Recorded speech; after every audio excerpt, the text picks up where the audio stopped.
Welcome to Startup Dialogues, an initiative by the Enterprise Bureau to ensure that startups and businesses and stakeholders are provided with insight and data to enable them make better decisions and to ensure that their businesses are continuously growing.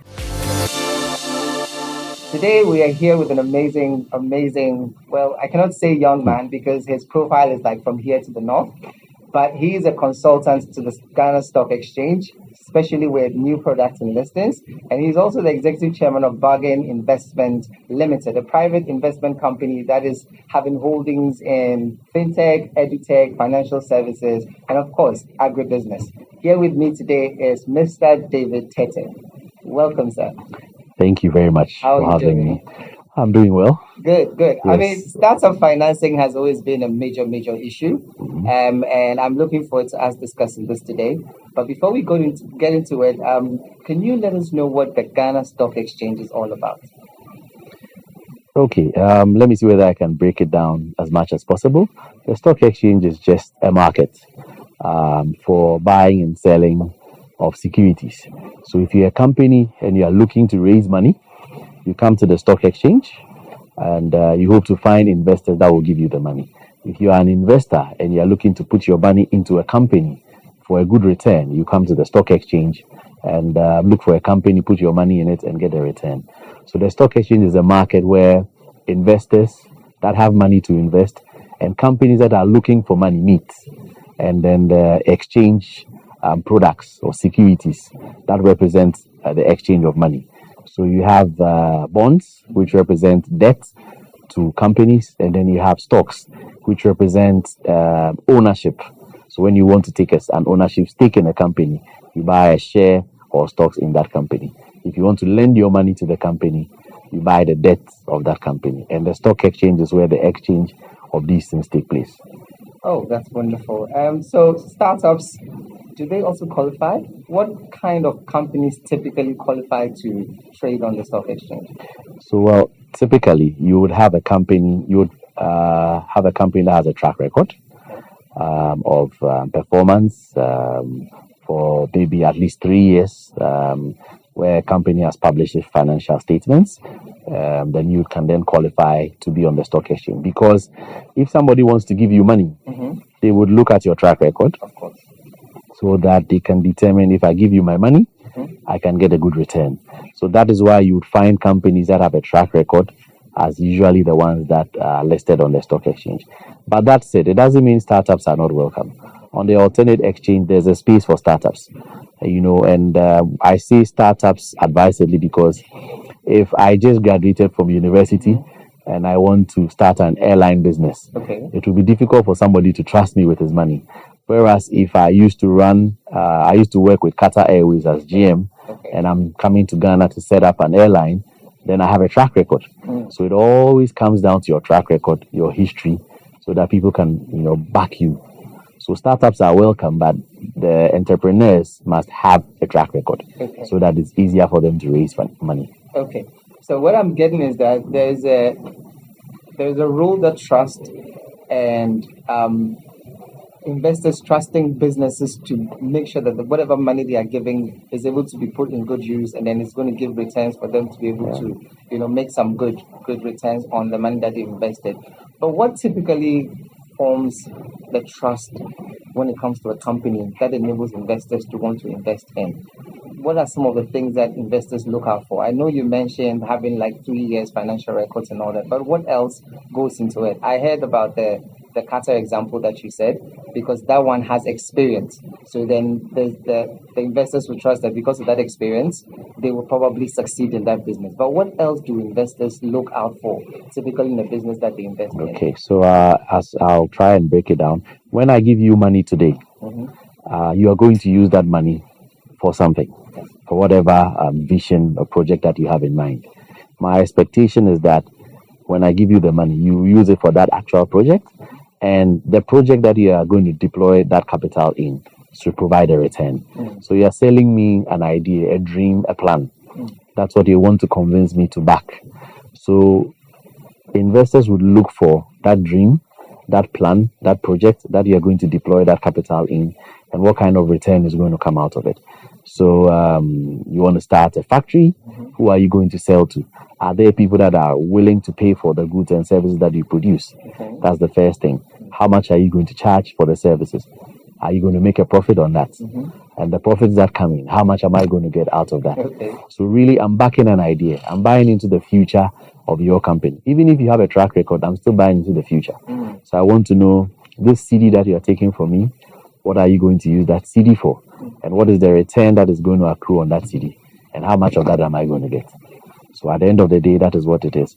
Every time you're going to ask somebody for money, ask yourself first, if I were in his shoes, would I give myself money?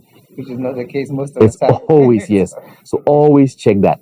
And what are the questions that I would have asked me if I was on the other side? You must have answers to that before you go out looking for money.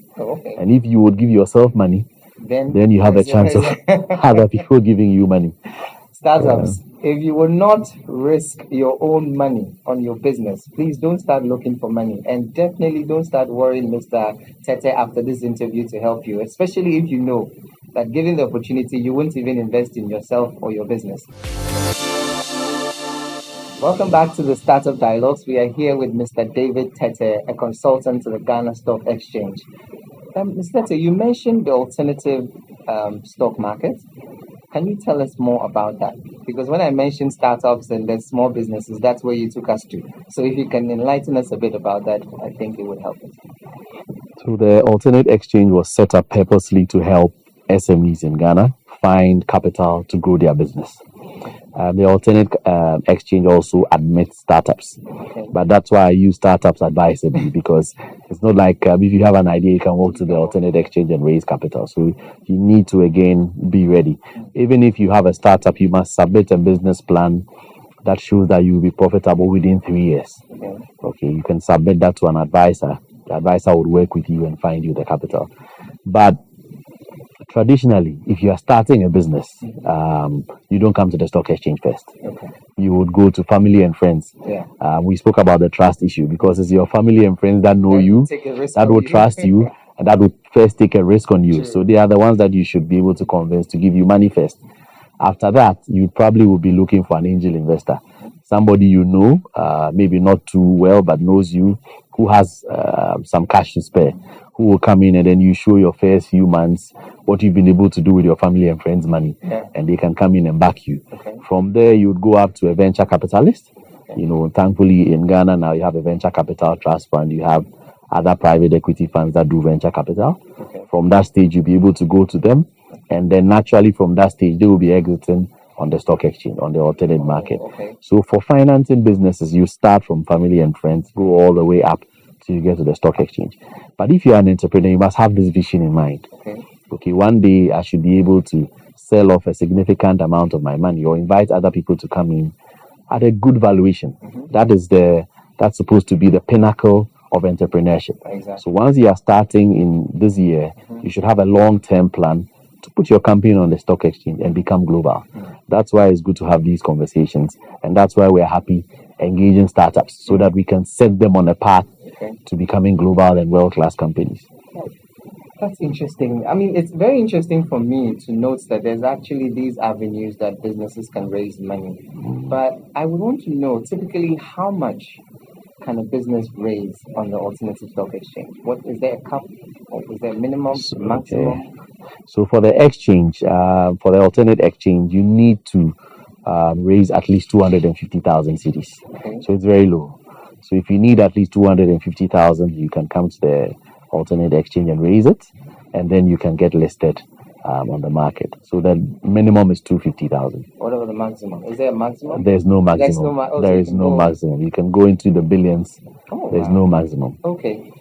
So that is down to the business, right? And what you're going to do with the money is and everything else. Exactly. But then, do businesses typically know about this? And how easy is it for businesses to be on the alternative stock exchange? And how long has it been since it was established? So the market has been in place since 2015. Yes, but there are only 6 companies that have taken advantage of listing on the exchange. In spite of all the many people we've spoken to and the outreaches we've had, we've only had 6 companies, although I must say we may have a pipeline of another 20 that are working to come onto the market. So how is it that businesses are always complaining that there's no money, they are looking for investment, they are looking for funding, they are looking for debt investments, and they are not getting, but then there is this opportunity, and in almost 7-8 years, we've only done 6 companies. So from where I sit, the problem is the other way around. Okay. There's a lot of capital looking for good businesses to invest in, and we can't find those businesses. Can we focus on that a bit? Why is that so? So because there are a lot of businesses around. There are lots of businesses around on sites. Yes, we see businesses around, or I work here, I'm doing, but when you get down into a business must be investor ready in order to raise capital. So I talk to entrepreneurs who say, look, we're finding it so difficult to find capital. Capital is not available. Then you sit down with them and start looking, drilling down into the business. Then you see why these people can't get capital, right? There are some basic things that if you register a company, you need to do. And this is prescribed by law. If you have a company, go to Registrar General and register it with a minimum of 2 directors. Okay, put in your stated capital and start running your business. File your returns every year. When you employ people, register them with SNET.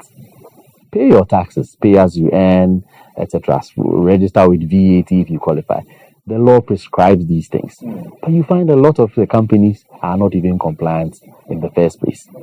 Right now, you need to have these building blocks in place before you can invite somebody to come into your business.